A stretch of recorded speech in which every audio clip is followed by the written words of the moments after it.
Bonjour, Isabelle Wistiner-Zuber. Aujourd'hui, je vais vous parler des émotions, je vais aussi vous parler de pourquoi j'organise ces cours à partir de cet été, de mon activité de thérapeute. Et pour vous parler de ces cours, je vais vous parler de qui je suis, pour que ceux parmi vous qui seraient éventuellement touchés, qui pensent suite à ça que je peux leur apporter quelque chose, puissent s'inscrire. C'est pas une vidéo vraiment légère, et c'est une vidéo qui est très touchante et très prenante pour moi d'enregistrer. J'ai été une petite fille sexuellement abusée. À l'âge de 4 ans, de l'âge de 4 à 6 ans, j'ai été sexuellement abusée. Par la suite, quand j'étais malade, j'étais pas toujours soignée, pour différentes raisons. Soit on me croyait pas, soit mes parents étaient trop occupés avec ma grande sœur qui avait une grave pathologie, soit ils pensaient que c'était pas important. En tout cas, j'étais pas soignée. Et j'ai grandi avec ça. Donc j'ai grandi avec l'idée que j'étais pas assez, que je valais pas assez, que mon corps ne m'appartenait pas vraiment, que mes désirs ne m'appartenaient en tout cas pas, que mes souhaits étaient insignifiants et que pour avoir une vie qui soit supportable, il valait mieux me conformer à ce qu'on attendait de moi. Au-delà de l'aspect vraiment dramatique des abus sexuels, je pense que beaucoup parmi vous ont grandi de cette manière-là. En sachant, en se rendant compte, en pensant qu'il vaut mieux se conformer à ce qu'on attend de nous pour que la vie soit plus ou moins vivable. Et donc, arrivée à l'âge adulte, j'étais complètement larguée. J'avais été une très bonne fille, j'ai d'ailleurs été une très bonne fille pendant très longtemps et j'avais fait exactement ce qu'on attendait de moi. Donc on me voyait comme faiblarde, donc j'étais sans cesse malade. On me voyait comme très intelligente, donc j'avais de très bons résultats à l'école. Comme normalement jolie, donc j'étais normalement jolie. J'étais normalement jolie, sauf qu'à l'âge de 14 ans, pour 1m60, je pesais 35 kilos. Ce qui est passé totalement inaperçu auprès de tout mon entourage, trop préoccupé par d'autres choses. Parce que même les adultes qui nous entourent, quand on est enfant ou quand on est adolescent, ont des limites. Toujours est-il que je suis arrivée avec cette idée à l'âge adulte que j'étais pas assez, j'en faisais jamais assez. Donc j'ai essayé d'en faire encore plus et toujours plus pour être enfin acceptée, pour être enfin aimée, pour être enfin conforme à ce qu'il me semblait qu'on attendait de moi et que donc je devais attendre de moi-même. Alors j'ai suivi de très très très nombreux cours, mon CV professionnel en témoigne puisque j'étais tellement intelligente. Et puis j'ai pris soin de mon corps, plus ou moins bien, mais j'ai pris soin de mon corps parce qu'il y avait quand même ce capital de joliesse plus ou moins normale à préserver. Et puis je me suis attirée toutes sortes d'ennuis, puisque on m'avait dit, et j'avais donc cru que c'était vrai, que j'avais une personnalité qui faisait que les choses n'allaient jamais.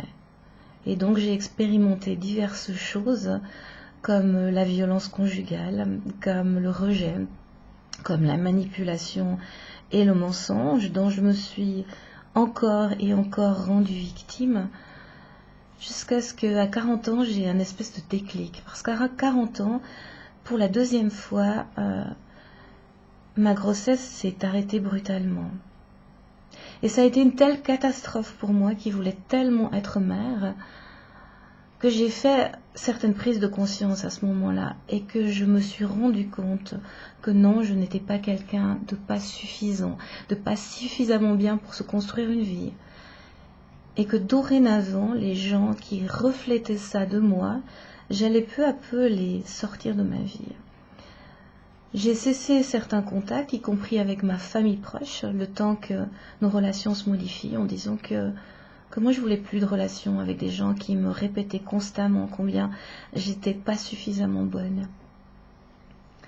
Et puis j'ai continué un parcours que j'avais commencé quand même très jeune, suite à toutes ces difficultés, un parcours qui a commencé par une psychanalyse et puis qui a suivi par d'autres thérapies et d'autres chemins de développement personnel, y compris en groupe. Donc aujourd'hui, ce que je fais dans mon activité personnelle, c'est que je donne à autrui ce que j'aurais tellement aimé recevoir, c'est-à-dire une écoute empathique, une écoute professionnelle de quelqu'un qui a de la bouteille, pas seulement intellectuellement, mais aussi dans la vie, qui connaît ce dont elle parle. Et puis surtout quelqu'un qui va écouter, qui va comprendre sans juger, qui va donner des pistes pour faire autrement. Alors moi j'ai dû me défaire de cette idée que j'étais pas assez, que j'étais pas suffisamment bien pour mériter quoi que ce soit de durable qui soit réellement beau, réellement bon. Et parmi vous, parmi ceux qui regardent cette vidéo, il y en a probablement un certain nombre qui ont aussi reçu et intégré ces messages-là. Des messages analogues, peut-être moins graves, mais toutefois des messages limitants.